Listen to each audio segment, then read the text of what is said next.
अस्सलामुअलैकुम नाज़रीन, इस एपिसोड के शुरुआत में हम देखते हैं गेंजर बहहान और बेगम के जाने के बाद उस्मान साहब अपने बेटों और सिपाहियों से कहते हैं इनमें से कोई एक हमें धोखा दे रहा है, हम इसका पता लगा लेंगे। बाहर से बेगम आगे बढ़ रही होती है। उसकी खादमा उसके पास आकर एक चिट्ठी देते हुए कहती है ये एक ताजिर देकर गया है, कहता है कि ये जरूरी है। चिट्ठी पढ़ने के बाद बेगम कहती है वो अपने साय में भी गद्दार तलाश कर रहा है और तुम मुझे मिलने का पैगाम भेज रहे हो। मैं जानती हूँ कि क्या करना है, मेरा घोड़ा तैयार करो। खेमे में उरहान उस्मान साहब से कहता है आपने दीवान में कहा कि आपको उन पर एतमाद है, आपने ये उनके शक को दूर करने के लिए कहा। हाँ हुजूर। उस्मान साहब कहते हैं बिल्कुल, रियासत के काम ऐसे ही होते हैं। बेगम बहहान या गेंजर उनमें से एक ने हमारे साथ और रियासत के साथ गद्दारी की है। वो हबीज कौन है हम सबूत तलाश करेंगे और उन्हें सजा देंगे। बुरहान जेर कुतई, तुम दोनों हर वक्त उन पर निगाह रखोगे, तुम मुझे उनके हर कदम के बारे में बताओगे। यह सुनते साथ ही वो दोनों खेमे से निकल जाते हैं और बाहर खड़े होकर बुरहान कहता है वो गिदड़ जो दीवान में रहकर रियासत के राजों से पर्दा उठाता है उसका जल्दी पता चल जाएगा भाई। तो जेर कुतई कहता है दीवान में गद्दार बेगम खातून है, मुझे इसका यकीन है। जवाबन बुरहान कहता है उन्होंने बार बार गलतियां की हैं, मेरे ज़हन में भी उन्हीं का नाम है। इसी लम्हे वो बेगम को कबीले से जाता हुआ देख लेते हैं तो वो दोनों उसके पीछे पीछे जाते हैं। खेमे में उस्मान साहब उरहान से कहते हैं उरहान हम उस घोंसले को तलाश करेंगे जहां सोफिया के सिपाही छुपे हुए हैं जो फुलाद काफरों को बेच रहा है और भूल गया है कि वो खुद एक तुर्क रियासत की नुमाइंदगी करने वाला करासे साहब है। जहां वो खयानत देगा हम उसे पकड़ लेंगे, हम उसे उस फौलाद से मारेंगे जो वो काफरों को बेचता है। रात के वक्त बेगम जंगल से आगे बढ़ रही होती है। बुरहान और जेर कुतई भी उसका पीछा कर रहे होते हैं। जेर कुतई कहता है यह सच्चाई से पर्दा उठने का लम्हा है। बेगम की उमास के पास पहुंचकर घोड़े से उतर जाती है। इस लम्हे सरदार करासे वहां आता है जिसे देखकर जेर कुतई को बहुत गुस्सा आता है। वो कहता है खबीस गद्दार। तो बुरहान कहता है हम हमेशा मुश्किलात में पड़ते हैं क्योंकि हमारे अंदर गद्दार मौजूद हैं भाई, सजा बहुत सख्त होगी। सरदार करासे बेगम को खुशामदीद कहता है तो वो कहती है करासे बे खुशामदीद ना कहें, मेरे पास आपके लिए बहुत सी चीजें हैं, लेकिन पहले आप मुझे ये बताएं कि मुझे आपने क्यों बुलाया। तो करासी कहता है मैं आपको आग के शोलों से बचाना चाहता हूँ, मैंने आपको इसीलिए मदऊ किया था। तो बेगम कहती है मैंने अब तक अपने तौर पर हर इंतजाम खुद किया है, इसलिए मुझे किसी से भी मदद की उम्मीद नहीं। आइंदा मुझसे राब्ता मत कीजिएगा। हाँ आपने मुझसे वफादारी का अहद करने को कहा था, अब सिक्के और तहाइफ भेजते रहे लेकिन अब ये बहुत हो गया। फिर उसका हार निकालते हुए कहती है आपने मुझसे कहा था कि जब मैं अपनी वफादारी पेश करूं तब ये हार पहन लूं, लेकिन मैं अपनी वफादारी को हरगिज पेश नहीं करूंगी। दोबारा ऐसी पेशकश लेकर मेरे पास मत आइएगा। तो करासी कहता है मुझे आपकी जान की फिक्र है बेगम, आप गलत तरफ हैं लेकिन ये आपकी पसंद है, हार को तोहफे के तौर पर रखें, मैं आपको समझता हूँ, महफूज रहें। ये सुनते साथ ही बेगम चली जाती है। काई के बने में बाला हतून खुद को संवारते हुए उस लम्हे को याद करती हैं जब सब लोग नहर में हलीमा को ढूंढ रहे थे। अलजन उसका जूता उठाए रो रही थी। इस लम्हे बाला हतून वहां पहुंची थी और ये हलचल देखकर उन्होंने पूछा था यहाँ क्या हो रहा है। वो घोड़े से उतरकर तेजी से अलजन के पास आई थी और उन्होंने पूछा था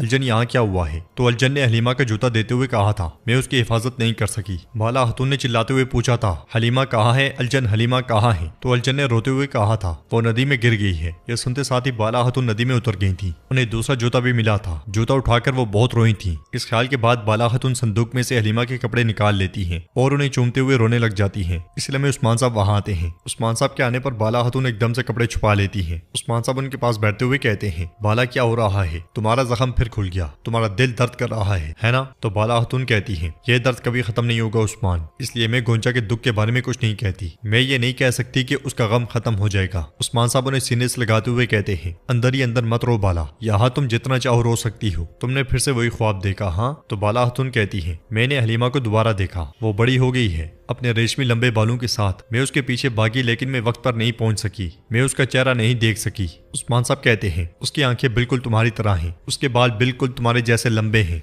वो बिल्कुल अपनी माँ का अक्स है। फिर बाला हतून कहती है उस्मान सोफिया ने मुझे एक ऐसी बात कही कि मैं इसके बारे में सोचने पर मजबूर हो गई। उसने कहा कि मैं मरने से पहले तुम्हें ऐसा राज बताऊंगी कि तुम मुझसे जीने की भीख मांगोगी। उस्मान सोफिया हमें अच्छे से जानती है, वो जानती है कि हम उसके सामने नहीं झुकेंगे। उस्मान साहब सोचते हुए कहते हैं क्या हो सकता है वो राज जो हमें उसके सामने झुकने पर मजबूर कर सकता है, वो क्या हो सकता है। उधर पोइना दुआ मांगते हुए कहती है मेरे खुदा मैं तुझसे इल्तिजा करती हूँ कि मेरे खानदान और बचपन को तबाह करने वाले उन शरीर तुर्कों से मुझे इंतकाम लेने दे। मुझे उस्मान, बाला, उनके बच्चों और सबको मारने की ताकत अता फरमा। मेरी तकलीफ फकत इसी तरह दूर हो सकती है। मेरे अंदर का ये बड़ा जख्म सिर्फ इसी तरह भरेगा जिससे खून रसता रहता है। इधर गेंजर कहता है मालूमात के एक छोटे से टुकड़े के साथ करासे साहब ने अपने ही शिकार के दौरान उस्मान को शिकार बनाया। कौन जानता है कि जब उसे उस्मान के नए फैसलों का इल्म हुआ तो वो उसके साथ साथ क्या कर सकता है। ये कहते साथ वो तीर कुमान लेकर खेमे से निकल जाता है। इसलिए में जिरकुतई और बुरहान कबीले में दाखिल होते हैं और घोड़े से उतरने के बाद उस्मान साहब के खेमे की जानिब बढ़ जाते हैं। इजाजत लेकर वो दोनों खेमे में दाखिल होते हैं और जिरकुतई कहता है हुजूर बेगम खातून करासी साहब से मिलने गई हैं। बुरहान कहता है ऐसा लगता है कि वो एक तवील अरसे से बातचीत कर रहे हैं। उस्मान साहब कहते हैं अच्छा तो ऐसा है, अब वो कहाँ है? तो जिरकुतई कहता है वो अब रास्ते में है, जल्द पहुंच जाएंगी। उस्मान साहब पूछते हैं उन्होंने क्या बात की? तो बुरहान कहता है यही बुनियादी तशवीश है। इधर बेगम अपने खेमे में दाखिल होती है जिसे देखकर यूसुफ पूछता है आप कहाँ थी? आप बगैर किसी को बताई चली गई? बेगम कहती है खैर तो है, अब तुम अपनी बहन से सवाल कर रहे हो। यूसुफ कहता है कम से कम आपको मुझे बताना चाहिए था। इस पर बेगम कहती है अगर तुम्हारा जानना जरूरी होता तो मैं तुम्हें बता देती। इसलिए मैं आइकुत खवातीन और सिपाहियों के साथ खेमे में दाखिल होता है। बेगम खड़े होकर पूछती है आइकुत ये क्या बदतमीजी है? तो आइकुत कहता है हम यहाँ उस्मान साहब के हुक्म के साथ हैं बेगम खातून। रियासत और उस्मान साहब के साथ आपकी गद्दारी बेनकाब हो चुकी है, यह सजा का वक्त है। बहनों सिपाहियों ने ले जाओ। तो यूसुफ कहता है आइकुत आप गलत कर रहे हैं। जवाब में आइकुत कहता है यह उस्मान साहब का हुक्म है, मुश्किलात पैदा ना करें। यह सुनते साथ ही खवातीन और सिपाहियों ने लेकर चले जाते हैं। उधर सरदार गेंजर अपने घोड़े के पास पहुंचता है और सिपाही से कहता है धुंध छाई हुई है, हम वहां जाएंगे और बगैर किसी शुबे के जल्द वापस आ जाएंगे। तुरान छुपकर उन्हें देख रहा होता है और कहता है तुम इतनी रात को कहाँ जा रहे हो गेंजर बे? इसलिए में कबीले के ढोल जोर जोर से बजते हैं। मरकजी खेमे के सामने खड़ा बुरहान बुलंद आवाज से कहता है ऐ लोगों ये उस्मान साहब का हुक्म है, सब लोग मैदान में जमा हो जाएं। ये सुनकर गेंजर कहता है हम जल्दी जान लेंगे कि ये खैर है या नहीं। ये कहते साथ वो पलट जाता है। कबीले के सब लोग जमा होना शुरू हो जाते हैं। बहहान हजाल से कहता है जाहिर रात की इस आखिरी पहर में कुछ बड़ा होने वाला है। बुरहान की आवाज के साथ ही उस्मान साहब बाला हतून के साथ खेमे से बाहर आते हैं और सीढ़ियां उतरते हुए सबके बीच पहुंच जाते हैं। फिर उस्मान साहब कहते हैं ऐ लोगो, मेरे घर वालों, मेरे सदरान और मेरी बहनों, हम एक अरसे से दीवान और कबीले में गद्दार की तलाश में थे और अब हम जानते हैं कि गद्दार कौन है। वो गद्दार जो हमसे लगता है लेकिन दुश्मन को हमारे राज बताता है और मेरी पीठ पीछे करासी साहब के साथ ताउन करता है, वो बेगम खातून है। यह सुनकर सब हैरान परेशान हो जाते हैं जबकि सरदार गेंजर खुश हो जाता है। उस्मान साहब के इशारे पर आइकुत बेगम और यूसुफ को लेकर आता है और उस्मान साहब मजीद कहते हैं बेगम खातून पे मुकदमा चलाया जाएगा। बेगम कहती है उस्मान साहब मैं। तो उस्मान साहब कहते हैं खवातीन इसके कपड़ों की तलाशी लो। तलाशी के दौरान खवातीन को हार मिलता है जो वो उस्मान साहब को देती है। हार देखते हुए उस्मान साहब कहते हैं मोतियों का हार,